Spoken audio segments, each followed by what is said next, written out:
Do you consider psychological factors when planning a program for a trainee on a cut? Do you tell them to suck it up or have tactics to aid in effort and enjoyability?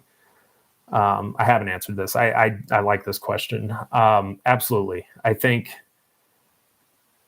I think a lot of people, especially kind of in that intermediate, it's like when you're a novice, it's like anything you do is going to produce results, as long as it's somewhat directed. Once you kind of get into it, at least like, I know this is the case for a lot of people, but especially for myself, when I got into that intermediate phase, it's like you almost start to push for, okay, like gains are coming a little bit slower now. What am I doing wrong? And a lot of times you're not doing anything wrong, but in the process, you start to go down roads that in the quest for like optimizing everything. And sometimes you get focused on what may look or feel optimal on paper. It's just simply not sustainable.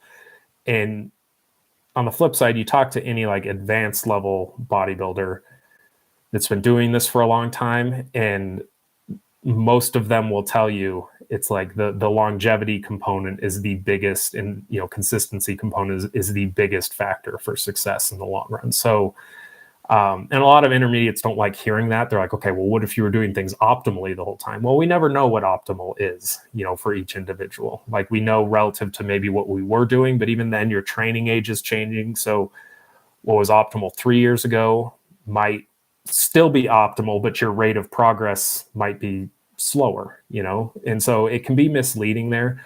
But yeah, I'm a big proponent of considering the psychological elements of training, both in a cut and in a surplus. I, on a number of occasions, have created a program, and the athlete has given it their time and effort, and maybe there's something they want to adjust, or like, okay, I really enjoy training this specific way. Like I have an athlete now, figure competitor, who really enjoys pushing sets closer to failure more often than I would probably program if I didn't know that otherwise.